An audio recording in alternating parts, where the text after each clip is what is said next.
Jadi waktu itu kan waktu seleksi kan banyak tuh seleksinya sampai ditelanjangin, bener-bener kayak kaget itu sih, kayak disuruh datang, pokoknya diukur tinggi badan, diukur berat badan, diukur kayak bentuk tubuh kita, apa ada tangan yang bengkok bekas patah, pokoknya gitulah.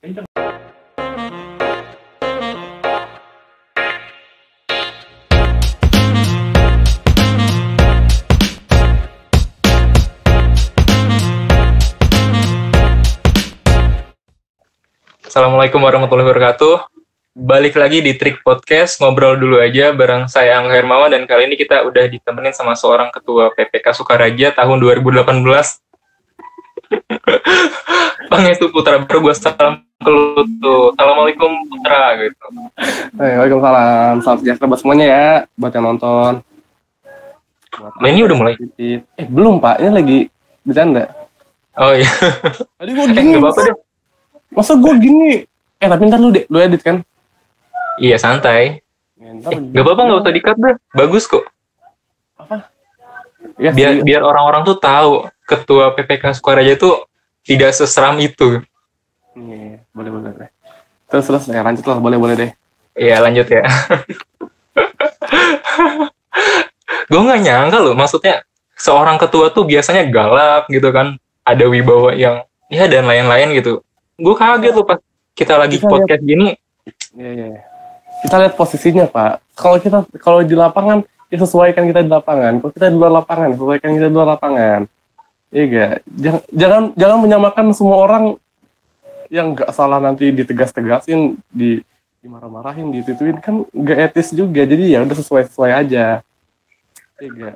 Iya sih benar. Tapi kalau misalkan ada omongan gini nih, Kang Putra ternyata di luar lapangan seperti ini ya. Wah, itu gimana tuh ntar?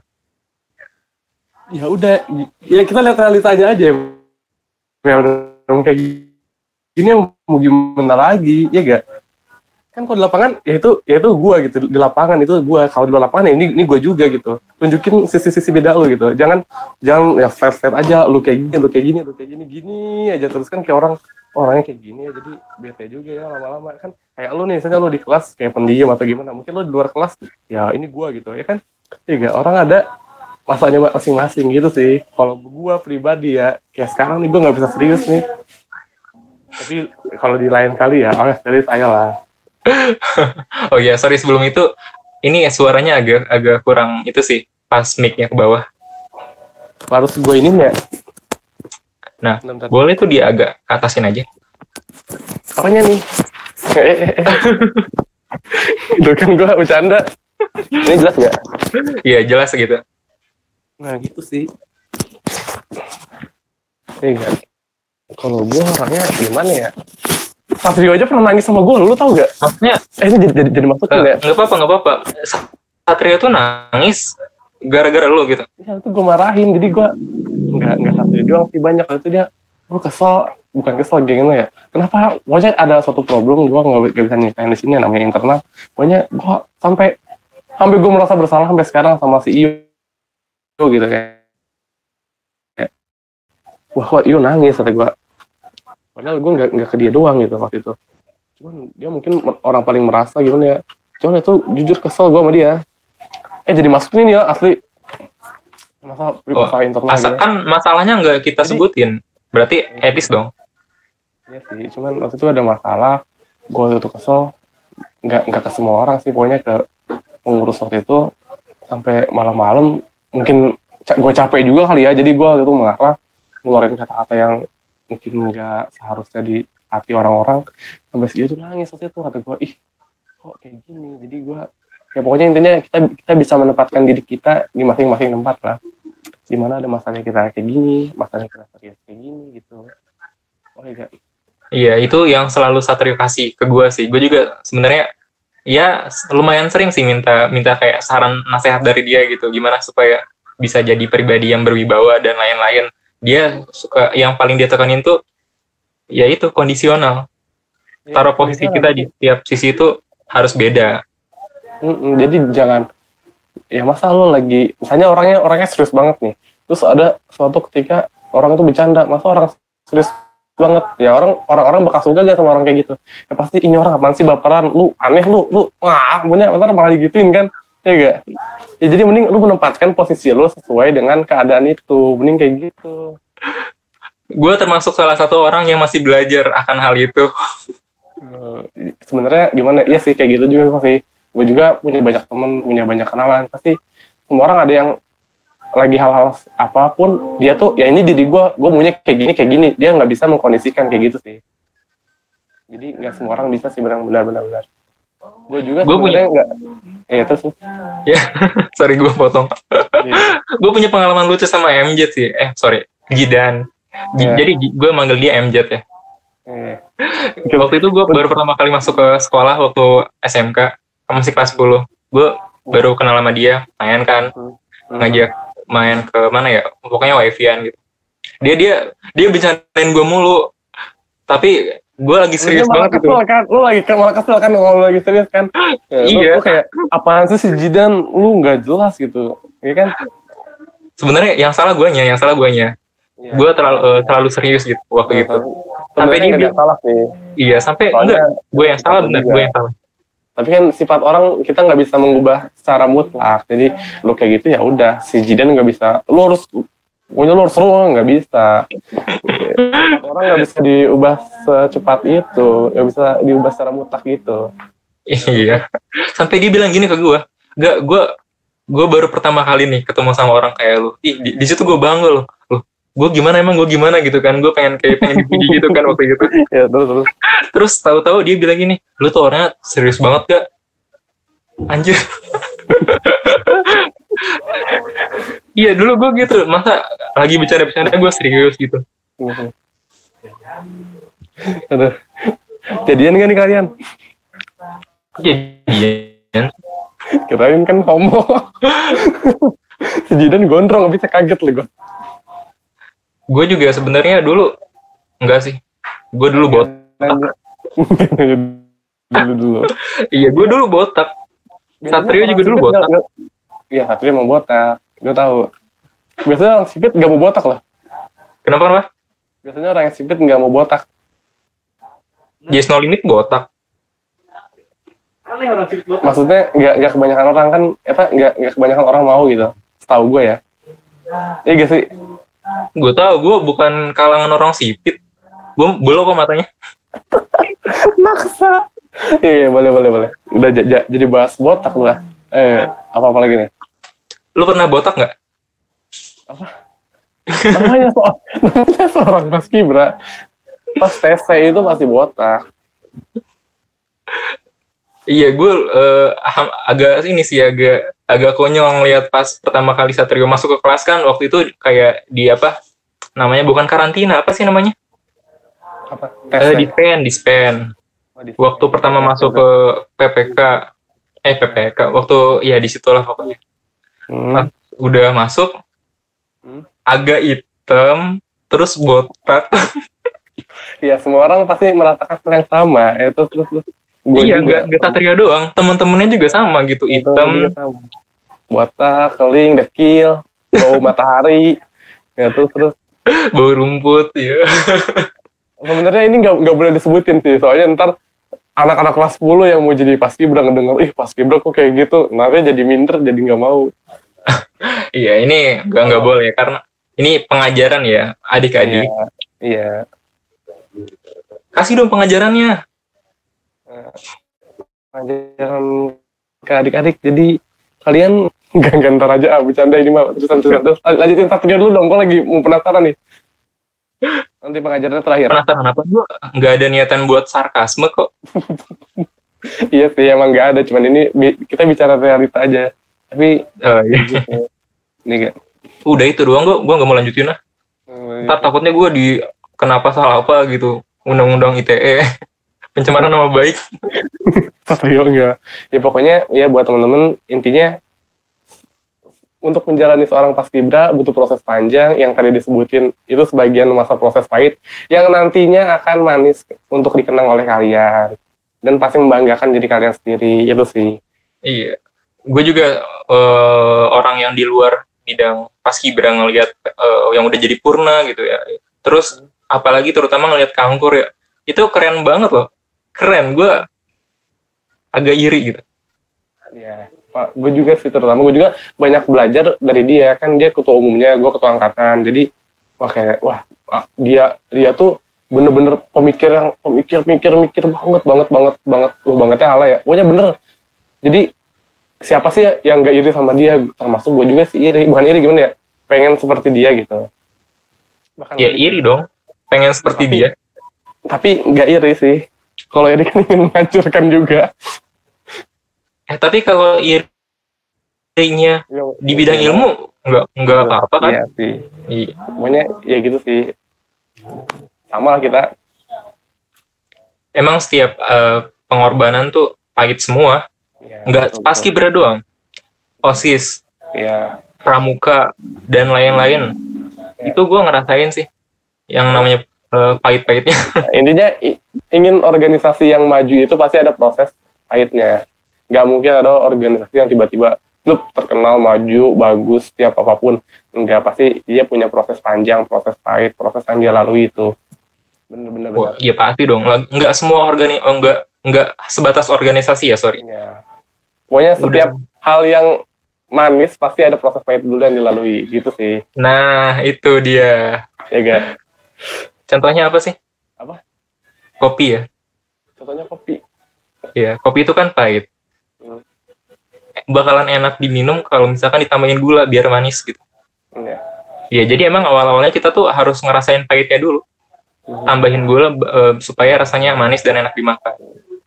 Enak diminum. Betulnya gue sambil ngopi ya, ngomong-ngomong kopi gue sambil ngopi, oke gak? Boleh. Itu kopi apa? Kopi Torabika susu sih. Oke, Torabika susu kalau misalkan mau sponsor boleh ya. Lu ngopi juga, gue gak ngopi loh. Gabut aja sih kalau misalnya lagi kayak gini nih, ya boleh lah ngopi. Cuma kan kalau kopi pure hitam gitu kayak, enggak, gimana gitu. Gue sempet pengen sih waktu itu ngelihat teman-teman gue waktu kelas 11 sih pada ngopi. Gue nyobain kan tengah malam ngopi gitu kan. Pahit ya? Enggak pahit. Kopi apa ya? Kopi luwak white coffee kalau nggak salah. Ya luwak white coffee kalau mau sponsor juga boleh. Kalau misalnya kopi-kopi yang keluak white coffee mix Tora Cafe gitu kan masih enak sih, kecuali kalau lu kopi pure hitam masih pemula minum kopi kayak kopinya kok gini sih, paling kayak gitu. Gue kayaknya nggak cocok sama kopi deh. Waktu gue cerita barusan ya, tengah malam gue nyobain minum kopi luwak white coffee itu langsung pusing terus mual gimana gitu, gue nggak mau lagi pokoknya. Lu belum makan kayaknya kalau itu. Lambung lu berbicara itu. Enggak. Gue sebelum minum kopi gue habis nyeduh mie dulu, mie pakai telur. Jangan, Pak. Aduh. Itu langsung nanti di lambung apa sih, begah gitu kan. Iya gitu kayaknya gara-gara makan mie ya. Bisa jadi. Ya, terus ya kalau rokok gue jelas orang kan udah kopi pasti ngerokok nih. Kalau lu ngerokok gak? Gue nggak ngerokok. Enggak salah lagi. Bener enggak deh nih? Napas gue wangi kok nih. Ih gila. Lu mandi. Bercanda. Tahu aja. Enggak lah, gue mandi 2 kali sehari. Tumbenan lo, kemarin sama hari ini gue mandi pagi. Iya. Enggak sih, kemarin doang mandi pagi. Gue tadi mandi jam berapa? Jam 11 kayaknya. Ini pengakuan macam apa mandi? Bagus. Bagus sih. Harusnya motivasiin gue dong biar mandi pagi mulu. Masalahnya aku juga nggak mandi pagi. Jangan-jangan lu gak mandi nih? Mandi sih, kalau tadi sore gue mandi. Sebelum gue berangkat mandi sih. Tadi tuh di sini dari pagi sampai jam berapa? Jam 1-an kayaknya. Itu mendung, terus agak gerimis gitu. Emang daerah mana? Tuh pengen main kesini, mau ngapel ya? Gue laki-laki sejati, enggak homo. Itu temen lu di samping butuhnya apaan? Temen doang, Bapak. Jalan.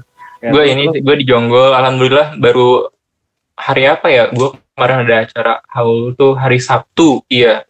Alhamdulillah hari Sabtu itu pertama hujan turun. Sebelumnya nggak ada hujan turun. Sama berarti sama. Iya, syukur deh. Terus tadi juga jam 2-an mati lampu gara-gara ya hujan, tapi nggak lama sih. Jam 3 nyala lagi. Oh, ya bagus, alhamdulillah kalau gitu. Iya, Dikasih alhamdulillah. hujan juga kan.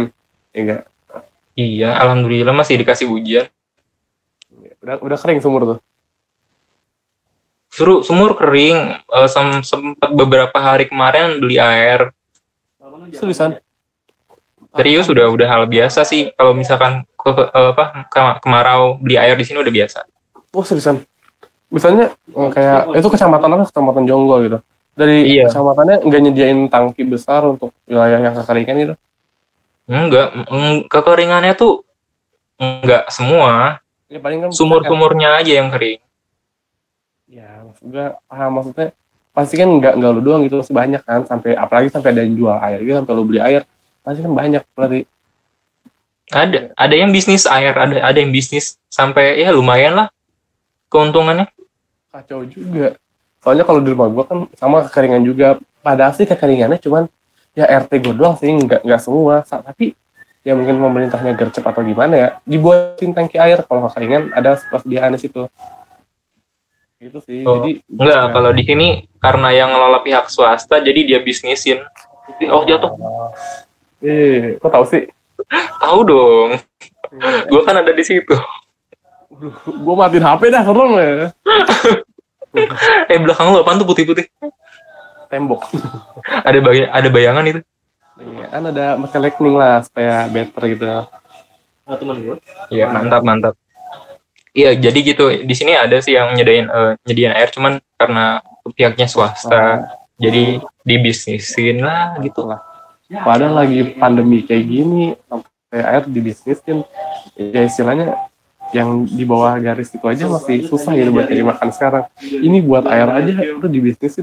Baru denger loh gue di Kabupaten Bogor, apalagi seriusan. Bogor kan kota hujan nih. Lucunya kalau misalkan kemarau nggak ada air, lucu kan? Iya, makanya itu maksudnya tadi lu denger, gue denger lu bilang di sini gue beli air. Seriusan beli air? Sesusah itu kan nyari air di sana gitu. Air mah, aduh sorry. Air tuh ada cuman kecil banget di sumur gua. Kalau di sumur kakek gue rumahnya depanan gua. Depan seberang banget. Ada itu airnya awet gitu. Kemarau pun enggak kering. Beda kedalamannya kali ya. Entah beda apanya gitu. Jadi ini rumah gua nih. Ini rumah kakek gua di sini. Nah, bagian sini ke sono itu airnya nggak kering. Oh, airnya nggak kering. Mungkin resapan tanah airnya tuh banyak di sebelah sana dibanding di rumah lu kali ya, di daerah rumah lu sananya gitu. Iya gak? Gue nggak tahu sih itu mah. Depan, kiri, kanan, belakang pohon semua. Iya. Nah, berarti diambil diserap sama pohon, jadi dia nggak ngadep ke bawah kali. Mungkin sih. Iya, berarti pohonnya ini nih egois nih, nggak mau bagi-bagi. Iya. Iya, atau lu daripada lu beli ke orang tadi beli air, atau kenapa nggak ke kakek lu aja? Selang itu kan depan-depanan. Iya, gue pakai kok selang sono. Iya benar. Kemarin kondisinya gitu lagi nggak bisa lah, pokoknya lagi nggak bisa buat ngasih selang, jadi beli. Oh, gitu. Terus itu belinya per galon, per seliter apa gimana? Ya kali segalon serut gitu ya. Buat mandi aja berapa galon coba habis. Iya makanya gue nanya tuh belinya gimana, hitungannya? Ada itunya, ada kayak toron yang kotak, tahu nggak? Iya tahu, bukan toron Drijen gitu kan? Yang warna biru. Enggak, gede yang 1000 liter. Oh. Nah dari situ. Iya tahu. Nah dari situ ke toran rumah. No. Ya gitu deh pokoknya. Terus satu toron rumah sampai full itu baru lu bayar gitu? Hitungannya 1000 liter dan kebetulan kapasitasnya sama ya. Udah segitu. 1000 liter dengan biaya berapa tuh? 100.000. Seriusan? Iya. Berarti seliternya 1000? Iya. Seliternya 1000. Mahal juga ya. Ya lanjut nih ke apa nih, ke Paskibra lagi dong? Oke, atau lanjut ya, iya. Paskibra. Lo pernah jadi ini kan? Pernah jadi apa sih, coba gue baca dulu. Pengibar. Iya. Waktu HUT RI ke-73, berarti 2 tahun yang lalu. Ya, 2018 ditugasinnya. 2018. ditugasinnya. 2017 dong. 2018 Sekarang kan tuh. 75. Kan gue tuh di 3 pas ditugasin. Iya. HUT RI ke 77 berarti 2 tahun yang lalu. Iya. Sekarang 2020 ya? Kan 2020. Astagfirullah. 19 dong. 2 tahun yang lalu benar. Berarti itu pas lu kelas 11. Benar, ya. Dari sebenarnya tuh mulai di seleksinya dari kelas 10 sih. Jadi apa tuh kan ceritanya ya sama gue. Jadi kan untuk jadi seorang paskibraka ada tiga tahapan seleksi sih. Ada 2 tahapan seleksi sih untuk jadi paskibraka. Yang pertama seleksi di seleksi buat ke kabupaten. Tetap sih lewat kecamatan dulu. Ini serius kan? Nah, gitu. Jadi kita tuh anak-anak kelas 10 tuh dicari yang tingginya yang cowoknya di atas 167 ke atas, yang putrinya 155 160 ke atas. Dicari itu anak kelas 10 SMA buat jadi petugas di kabupaten. Nah, seleksinya tuh di kecamatan. Nah, udah mereka misalnya lolos buat ke kecamatan, buat ke kabupaten. Nanti dipilih juga dari kabupaten buat ke kecamatan. Misalnya kan, tapi tiap kecamatan hanya ngirimin 2 orang, sisanya ditugasin di kecamatan. Paham nggak sih? Jadi ini nih. Iya, paham. Misalnya Pakuan, sekolah situ, sekolah lo nih. Dari sekolah ngirimin 10 orang, dari sekolah gue juga 10 orang. Tapi yang diminta sama kabupaten tuh cuma 2 orang. Jadi sisanya yang nggak lolos itu ditugasin di kecamatan. Gitu sih. Lu ke bagian di kabupaten ya? Gue kebagian di kecamatan. Oh, Jadi kecamatan. waktu gue seleksi di kabupaten, gue nggak lolos. Nggak lolos kenapa? Kan lu ketua PPK Sukaraja nih sekarang. Enggak sih waktu 2018. Kan kalau ketua PPK tuh pas udah bertugas, udah jadi purna baru jadi ketua. Kalau dulu kan masih, aku siapa gitu. Ini aku hanya ikut seleksi aja gitu. Nah, jadi waktu itu kan waktu seleksi kan banyak tuh seleksinya sampai ditelanjangin, bener-bener kayak kaget gitu sih, kayak disuruh datang, pokoknya diukur tinggi badan, diukur berat badan, diukur kayak bentuk tubuh kita, apa ada tangan yang bengkok bekas patah, pokoknya gitulah, sangat bener-bener detail untuk bertugas ngibarin bendera. Gue juga baru tahu sih, itu kan gue baru anak kelas 10 disuruh kayak gitu, kaget sih. Nah udah gitu pas gue seleksi, gue nggak lolos karena ya mungkin tinggi badan kurang sih, kalah sama saingan-saingan yang lain yang benar-benar tinggi, yang udah ada persiapan. Nah karena gue nggak lolos, otomatis gue diseleksi di kecamatan. Alhamdulillah lolos seleksi di kecamatan, bisa ditugasin di situ gitu sih. Lagian bayangin aja dari berapa sih waktu itu, 60-70 orang yang dipilih cuman 2 orang doang buat ke kabupaten. Berat lah pasti, itu saingannya mantap-mantap kan, wah gila itu. Jadi makanya itu kenapa gue gagal ya, karena itu sih tinggi badan gue. Kalau gue tuh gagalnya itu. Di tes ini nggak sih kayak speak up-nya gitu, public speaking-nya, atau di tes soft skill-nya gitu? Kalau misalnya pas lagi seleksi di situ, pas seleksi untuk kabupaten, gue nggak tahu sih, soalnya kan gue nggak nyampe ke sana. Tapi kalau gue dengar dari temen gue yang lolos, nih temen sekelas gue juga lolos, dia dites kayak gitu sih, mulai dari unjuk bakat, wawancara, segala rupa, pokoknya dia dites kayak gitu sih. Dan dari kabupaten tuh nggak stuck di kabupaten aja, dia lanjut ke provinsi sih, buat tes provinsi sebenarnya. Misalnya misalnya di Kabupaten Bogor ada 300 orang nih buat ikut ke provinsi gitu, tetap provinsi juga diambilnya cuma 1 orang, 1-2 orang.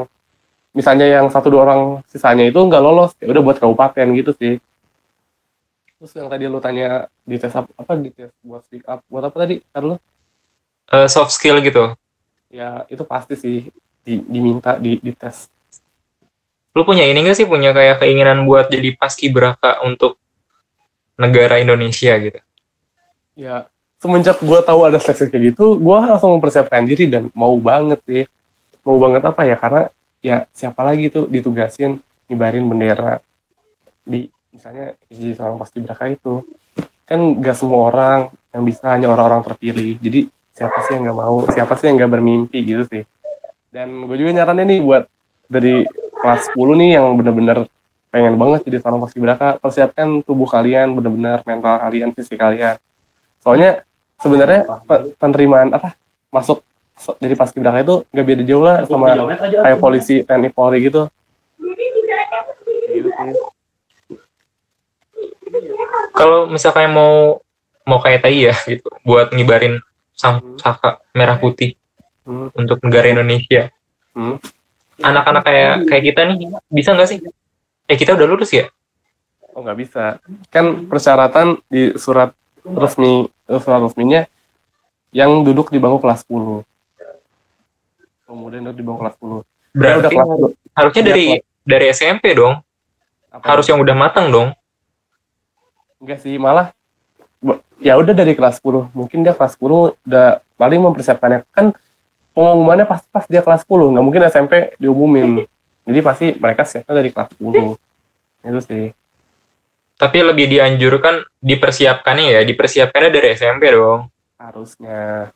Cuman karena nggak tahu pengumumannya, hanya lihat di TV. Ya jadi tahu dari mana selain pas kelas 10 benar-benar ada pure pengumuman resminya gitu sih. Lu dari kapan paskibra? Dari kelas 10? Kayak gini bentar. Kayak gini dah. Lu bisa lulus, lu bisa kerja kalau udah lulus kelas berapa? Kelas 12 kan? Gak mungkin lu pas kelas 10 langsung boleh kerjaan gitu. Iya sih bener. Iya juga ya. Jadi lu banyak tahu info lowongan kerja pasti kelas 12 ya gak? Oh jelas dong. Iya kan, gak mungkin kelas 10 masih gak tahu apa-apa. Entar lu kerja di sini ya, pokoknya lowongan kerjanya ini udah ada ya kan, gak tahu kelas 12 masih ada apa enggak ya gak? Gitu. Oke. Tadi apa? Lu mulai terjun ke dunia paskibra ini mulai kapan sih? Dari kelas 10? Gue dari awal masuk SMA, gue tuh masih bingung, gue harus ikut organisasi. Pokoknya gue mau berorganisasi, tapi gue bingung mau organisasi apa. Jadi pas gue liat ilmu eskul, ya mungkin yang gue cari tahu juga eskul paling maju di sekolah ini tuh apa.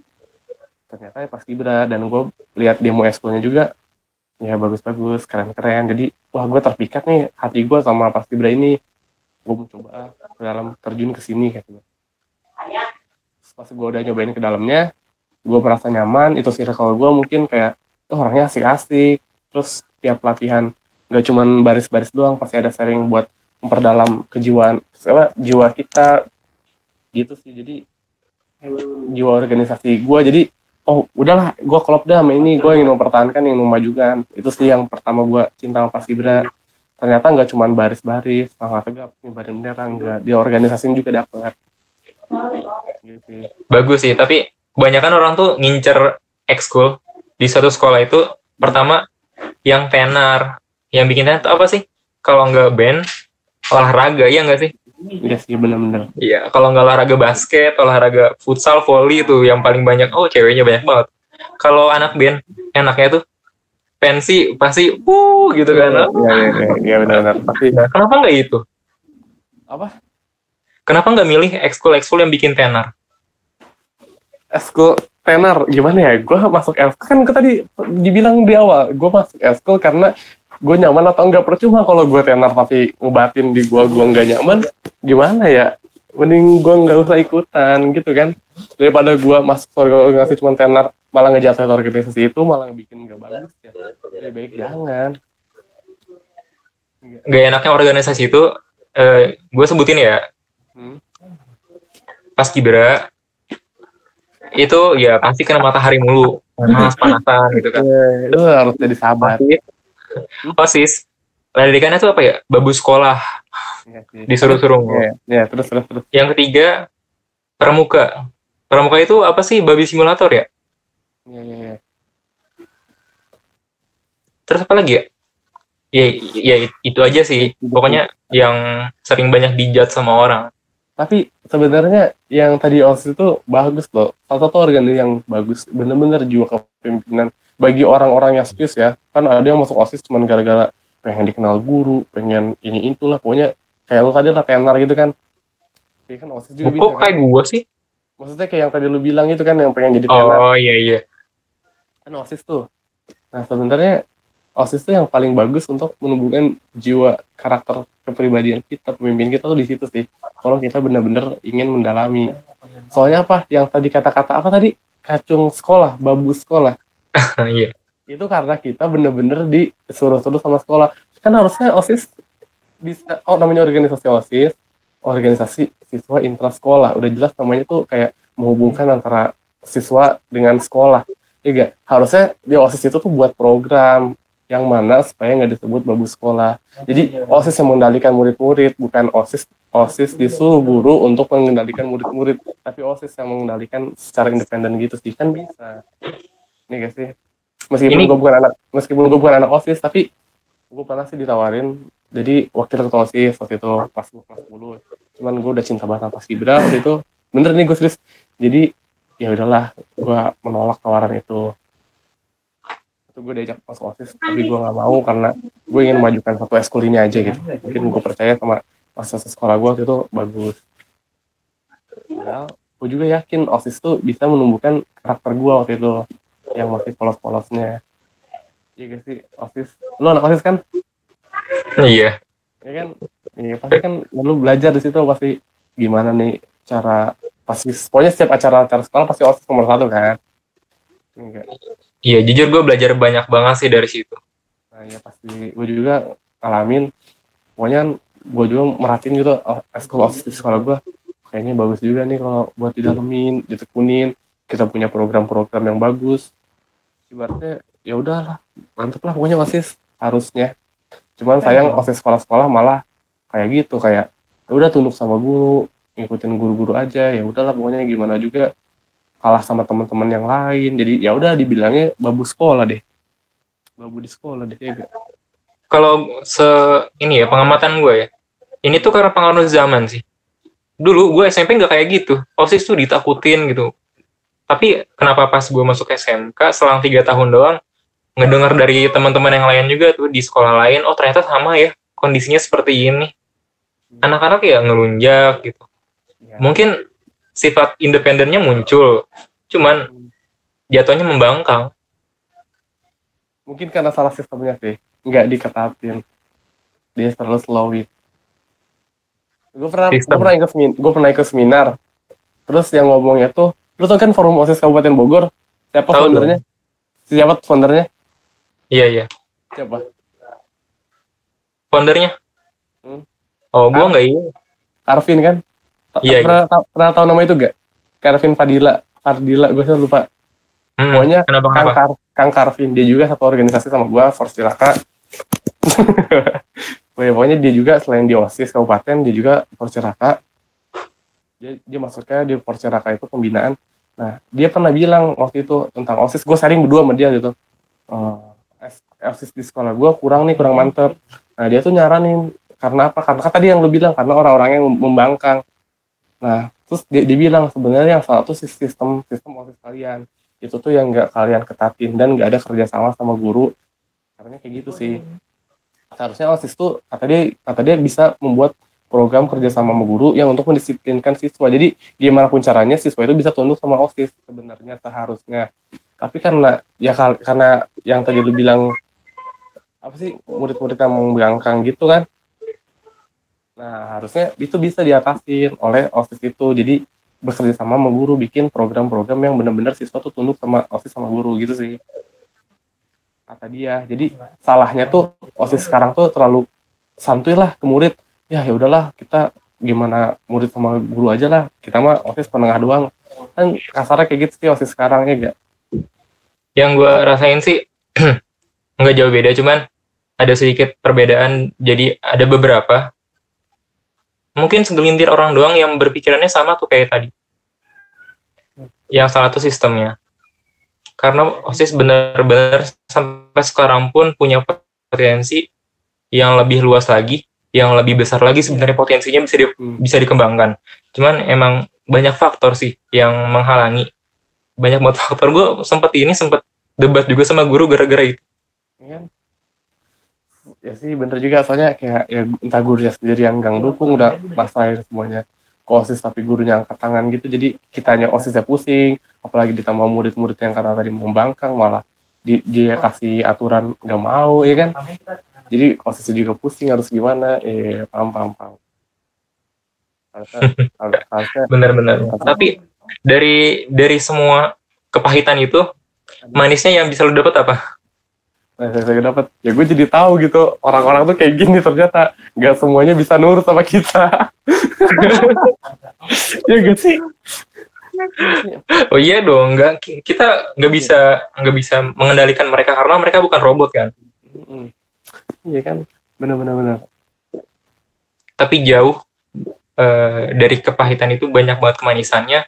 Gue serius, jujur ya, belajar banyak banget dari sebuah organisasi. Beneran deh. Gue sampai pengen apa ya? Pengen berlama-lama lagi gitu. Ya, kalau gue nggak punya masa depan, gue nggak bakal lulus kali ya. Gue di situ aja ngerem.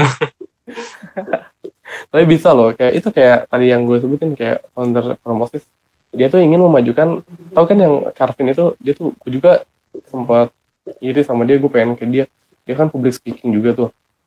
Nah dia tuh jadi kayak, lu kan tadi punya cita-cita pengen mendem aja kayak gitu kan. Pengen apa? Tadi kan lu bilang mau mendem aja di situ, mau berorganisasi terus kan. Iya, kalau bisa. Lu sampai tua juga bisa sebenarnya berorganisasi, kayak di Kabupaten Bogor ada KNPI. Iya. Ada pemuda-pemuda apa sih? Pokoknya banyak di Kabupaten Bogor. Kalau lu bener-bener niat berorganisasi, memajukan organisasi itu, banyak sih sebenarnya kalau lu nggak ada masa depannya di organisasi. Gue pengen ini sih lebih spesifik ke sekolah gue. Gue pengen majuin sekolah gue. Oh gitu. Ya pasti lu kerja dulu, balik lagi untuk memberikan ilmunya kayak gitu sih. Masih orang juga kayak gitu sih. Enggak. Jarang orang maju. Gue punya spekulasi sih. Apa tuh? Bukan semakin ya, maksudnya perbedaan generasi itu mempengaruhi. Iya pasti.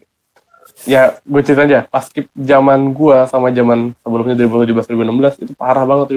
2016-2017 yang gue tahu ceritanya ya, yang gue nggak akan ceritain sih, pokoknya sampai kayak ya dipukul beneran perutnya gitu. Dia pokoknya ya masih main fisik, main itu ya, beda sama zaman gue di pas skip. Ya disayang lah, ibaratnya semakin kesini kita makin disayang gitu ya guys sih. Nggak sekeras dulu gitu lah. Ya itu nggak sekeras dulu, pokoknya ada perubahan zaman yang nggak bisa dipaksakan. Gue masih ngalamin sih yang kayak gitu waktu gue SMP. Gue kan ikut pramuka juga. Gue masih ngerasain tuh yang kayak gitu-gitu kan. Ya. SMP. Nah pas SMA udah nggak ada kan? SMA gue nggak ngerasain adanya seketat itu gitu, maksudnya sekeras itu nggak ada sih di ekskul manapun. Benar.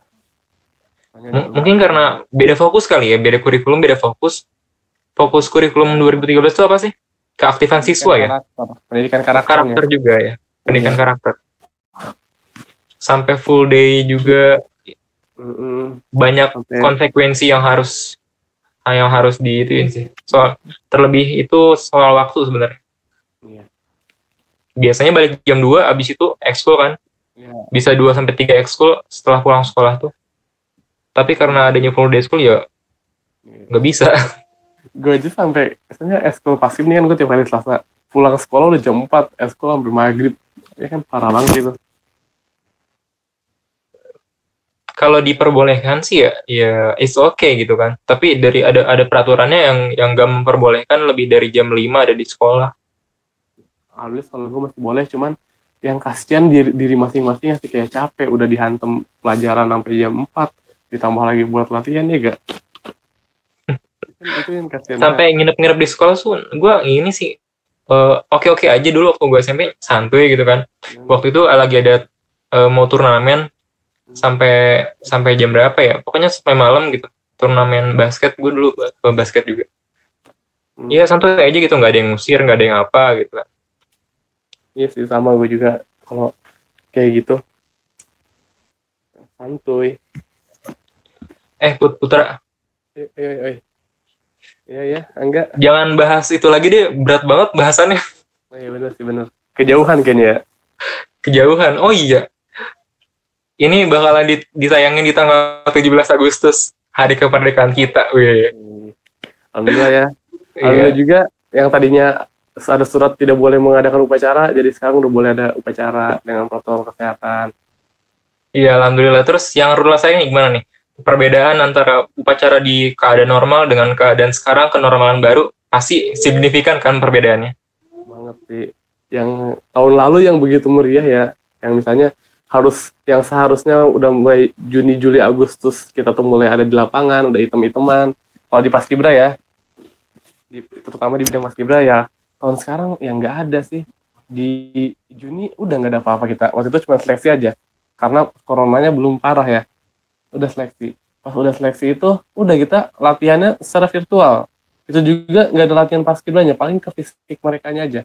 Jadi yang tadinya latihannya di lapangan pure langsung tatap muka, ya sekarang malah lewat HP atau WA, suruh ngirim videonya masing-masing.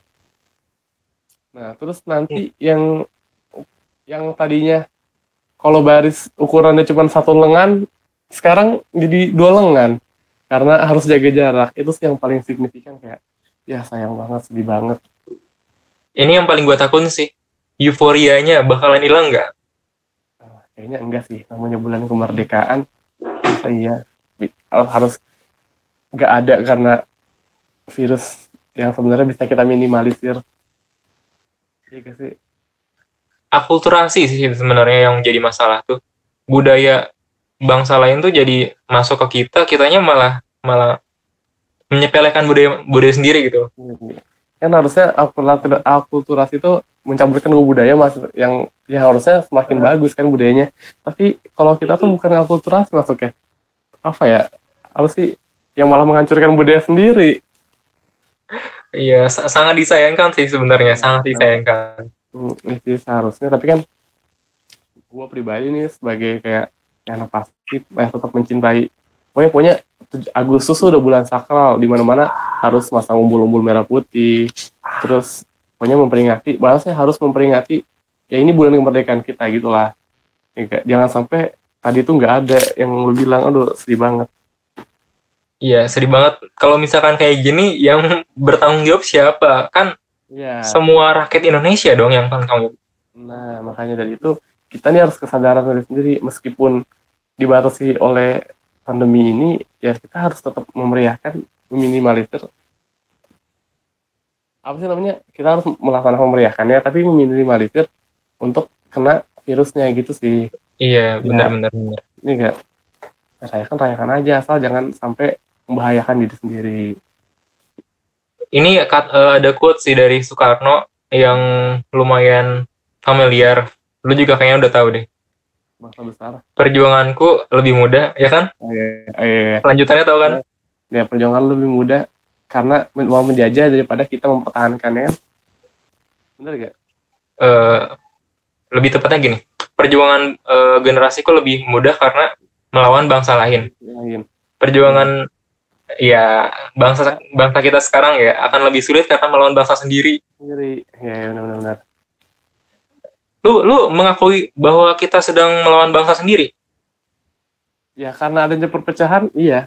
Maksudnya perpecahan tuh kayak kita demokrasi, tapi semuanya kok ingin menang, itu kan sama aja melawan bangsa sendiri, gak? Bener sih. Iya gak? Kan demokrasi, iya sih, kan kita kan demokrasi nih ya. Semuanya bebas berpendapat, tapi semuanya berpendapat untuk menang. Itu yang gue kayak, ya kenapa harus kayak gini sih? Masa harus lawan bangsa sendiri, ya gak? Itu sih yang tadi quotes benar. Kalau Pak Nadiem kemarin menyuarakan merdeka belajar gitu kan. Kalau kita sekarang lagi melawan bangsa sendiri, berarti kemerdekaan itu nggak sepenuhnya melekat dong.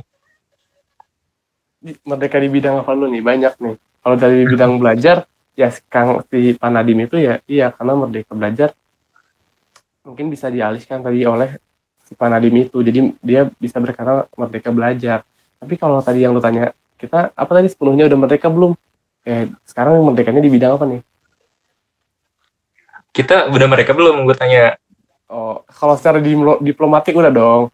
Kita udah diakui negara lain, ada batas negaranya, itu kan udah jelas kan. Tapi kalau di bidang ekonomi dan sebagainya, kesejahteraan ya, jangan tanya deh. Kita bisa lihat sendiri, masih ada kesenjangan, masih ada pelosok-pelosok yang belum merasakan Indonesia yang sesungguhnya kan, iya gak? agak spesifik loh, lebih ini aja, lebih general kan. Lebih general aja. Kita berarti belum atau Udah, tapi belum. 100 udah, tapi nggak 100%. Kalau gue bilang belum, itu dong. Berarti kita masih dijajah dong ibaratnya. Gue bilangnya udah, tapi nggak 100%. Oke. Gitu. Kita udah tapi belum 100%. Iya. Percaya nggak kita bakal ada di titik 100%? Percaya dong. Karena di mana nanti ada masanya Indonesia sebagai generasi emas. Di mana yang masa-masa kitanya tuh ya benar-benar bangkit. Kita bisa menjadi negara yang lebih maju. Mungkin dari kita sekarang berkembang jadi hal yang lebih maju karena zaman yang udah benar-benar dikuasai sama kita sendiri. Kita udah bisa mandiri, nggak bergantung lagi sama negara lain. Ya percaya. Kenapa lu yakin itu gitu? Kenapa yakin banget Indonesia bakalan ada di masa ke masa? 17.506 pulau yang kita punya, masa kita nggak bisa gitu aja sih. Itu lebih ke simpelnya ya. Iya gak, 17.506 yang gue tau pulau sekarang di Indonesia ya. Masa, dan berbagai sumber daya alamnya, sumber daya manusianya, apalagi nanti yang bakal banyak banget, bakal emas banget, masa nggak bisa, iya gak? Kita lihatnya kesana aja deh, iya gak? Semakin banyak, semakin luas, semakin besar, semakin sulit dikendalikan loh. Apa itu karena orangnya yang tadi demokrasi ingin menang semua, tapi kan kalau misalnya kita di suatu masa yang benar-benar bisa sadar gitu, bisa memaksimalkan apa yang kita punya, ya kita harus percaya lah, harus bisa. Berarti harus ada satu generasi sebagai penggerak supaya Indonesia bisa ke masa kemasan gitu. Nah, itu. Iya gak? Jadi kalau misalnya kita kayak mikir, kayaknya nggak mungkin kita bakal gini, itu salah sih. Gue ngomongnya itu salah. Jadi kita harus buktiin, ya itu bisa. Gue nggak bilang gitu kan, gue nggak bilang gitu, gue cuma nanya. Iya sih. Iya gak? Emang benar sih, generasi milenial sekarang tuh mempengaruhi kehidupan, bukan kehidupan ya, mempengaruhi kondisi ntar Indonesia bakal kayak gimana ke depan. Generasi sekarang, berarti generasi lu juga dong. Iya kan, gue nggak mau disebut generasi penerus ya, maunya pelurus, boleh gak? Boleh. Kalau penerus kan banyak sekarang yang belok, maksudnya ke arah yang nggak bagus gitu, kayak kita masih bergantung, kita masih dikuasai oleh ini, kita masih pokoknya banyak kayak gitunya kan. Nah kalau gue maunya pelurus, gue maunya ngelurusin ke semua, jadi Indonesia yang lebih baik. Oke gak? Ada ini nggak sih, ada target yang mau lu capai nggak sih, misalnya kalau lu udah besar nanti, besar ya, lu bakalan memajukan apa misalnya bidang ekonomi di Indonesia misalnya? Kan gimana ya, kalau gue pribadi sih gue pengennya ya minimal harapan sih, kayak keharapan ya berarti ya. Minimal orang-orangnya itu ya bisa sejahtera lah, nggak ada kriminalitasnya, karena mereka itu di negeri sendiri tapi kayak terjajah. Iya. Berat loh itu. Kan kita pasti di suatu saat ada masanya kita bisa merdeka 100%. Nah itu caranya. Pasti kita merdeka 100% karena rakyatnya sejahtera. Salah satu rakyat yang mensejahterakan ya itu, nggak ada yang namanya kelaparan, kemiskinan diminimalisir. Ya, jadi definisi merdeka buat lu apa nih? Ya kita bisa sejahtera, bisa hidup. Kita bisa sejahtera. Kita bisa hidup benar-benar merasakan ya kebebasan benar-benar. Kan kalau sekarang kayak ya masih ada aja orang yang kayak hari ini makan besok nggak tahu, itu kan namanya belum merdeka ya gak?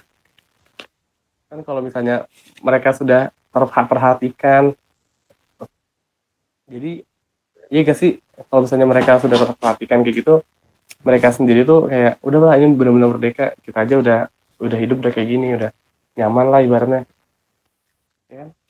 Sebenarnya ini bahasan lama sih, karena udah banyak banget kebijakan pemerintah yang udah diterapin, cuman kita ngeliat realitanya kayak gitu. Ya, nggak terrealisasi gitu. Ya nggak? Kayaknya birokrasi tuh mempengaruhi banget sih. Dari atas kan ke bawah tuh banyak banget yang berlapis-lapis. Ya. Ya minimal ya kayak sebenarnya sih, apa ya? Kayak gitu susah sih, kayak itu permainan dari atasnya udah salah, ke bawahnya juga pasti salah, ya gak? Bisa jadi dari atasnya benar, di tengah-tengah salah. Ke bawahnya salah. Iya, pokoknya kayak gitu. yang orang-orang kayak kita gitu ya, kita nggak tahu. Jadi ya udahlah, kita mau gimana, mau disebut belum merdeka udah, tapi kita nggak merasakan 100% gitu. Ya, intinya Indonesia harus merdeka. Gue nggak mau tahu Indonesia harus merdeka. 100% ya, jangan lupa. 100%. Ya, 100%. Iya. Put, gue tuh sebenarnya nggak pengen bahas yang berat-berat sebenarnya. Ini pertanyaannya berat tapi ke gue. Ini enggak. Tahu nih siapa sih bikin pertanyaannya Indonesia udah 100% sebelum. Ya gue bilang udah merdeka tapi belum 100% sih. Gue jawabnya gitu kan ya. Iya enggak? Gue juga sebenarnya nanyanya agak mikir-mikir dulu kan. Aduh berat banget nih. Bakal gue tanyain gak ya? Ada dikira gue tuh nanyanya tentang paskibra, bener-bener paskibra pure gitu. Yes, nanya apa lagi, stop. Santai sih gue mah. Gue pengen lebih fresh dulu. Soalnya bahasan tadi agak berat. Iya, boleh. Lebih fresh dulu. Lu ada ini nggak sih? Ada pesan nih buat adik-adik lu yang emang niatnya udah mau jadi seorang paskibra gitu. Yang kan sebenarnya sedih juga sih, tahun ini kan mereka gagal tugas, udah seleksi, udah punya grup, udah punya forum, tapi gagal tugas gara-gara COVID ini. Sebenarnya buat mereka nih, terutama nih ya, adik-adik yang gagal tugas di tahun ini, tetap semangat lagi, kalian bisa bertugas mungkin di lain waktu, di lain hari, yang mungkin ngibarin bendera juga. Semoga bisa tercapai, jangan patah semangat, tetap semangat pokoknya untuk terus membanggakan Indonesia, nggak cuma di bidang paskibra gitu sih. Amin. Untuk salah satunya yang gagal di tahun ini ya, jadi tetap semangat intinya. Kayak kalian, meskipun kalian nggak bisa ngibarin di tahun ini, semoga bisa ngibarin di tahun-tahun berikutnya. Gue mau ngasih semangat juga nih buat lu pribadi nih. Semangat. Semoga hasil dari tes kemarin memuaskan, semoga lolos. Amin. Itu gue tes. Iya kan, amin. Kalau misalkan lolos ya, kabarin gue. Amin. Amin. Tapi apapun hasilnya nanti, pokoknya kabarin gue. Oh ya, siap. Kita ngobrol lagi, podcast lagi. Oke. Gue nggak pede yakin lolos sih, soalnya gitulah pokoknya gue nggak mau cerita sedih sih. Berarti lu insecure dong, nggak pede dong. Soalnya gini ya, misalnya nilai sempurna kan 500 ya, KKM-nya misalnya 290, nilai gue tuh 290, bayangin. Parah gak? Jadi yang gue harapkan sekarang tuh tinggal doa aja sih, kayak ya udahlah, semoga dari pas KKM sampai atas diambil. Pokoknya berdoa gue gitu aja sih. Amin. Semoga apa yang lu harapkan tercapai di tahun ini. Amin. Kalau belum tercapai, insya Allah di tahun berikutnya atau tahun-tahun berikutnya lagi, jangan patah semangat. Rezeki itu datang pada waktu dan tempat yang tepat. Ya, amin. Benar, tepat dan tepat. Iya. Ntar part 2 kita lanjut lagi ya. Soalnya ini lu makan durasi banget perasaan. Iya, makan durasi banget lu. Berapa sih ini? Udah berapa lama? Berapa lama ya? Tadi kita mulai jam 8.15-an lah. Sekarang jam 9.12, 9.21. Wah, Faisal, udah sejaman ya? Sejam 5 menit. Emang gak kerasa? Gue gak ngerasain ada pegel. Iya. Gue juga enggak sih, tumben-tumbenan. Iya, gue emang kalau udah enak gitu pengen sampai 2 jam. Bahkan gue pernah sampai 2 jam lebih ngobrol sama orang, bikin podcast ini. Tapi ya nggak ditampilin semua lah, ya kali 2 jam. Iya sih, benar. Ya, ini juga jangan tampilin semua lah kayaknya nih. Pokoknya nanti kita podcast lagi, oke? Part 2. Oke. Lu nggak tahu nih hari-hari apa gitu, besok atau kapan? Enggak. Nanti kita kabar-kabaran lagi di waktu yang tepat, pokoknya dengan tema yang tepat pula. Siap. Ini sebenarnya nggak ada paskibranya ini. Tadi aja di awal-awal. Iya, itu introduce aja paskibranya. Mungkin di ini ya, di next part 2 kita bahas full paskibranya kali ya. Boleh. Tadi gue belum jelasin kayak gimana gue seleksi sampai awal, sampai gue ditugasin gimana, gue belum cerita loh. Iya, bener. Soalnya emang euforianya kan kemerdekaan. Iya, kemerdekaan. Iya gak? Oke, thank you nih. Putra Pangestu, 19 Ini tahun. Gue baru lulus tahun kemarin. Iya, kita satu angkatan kan? Angkatan kan? Iya, satu angkatan. Pokoknya sehat-sehat terus Putra, jangan lupa sama gue. Ya, saya pasti dong.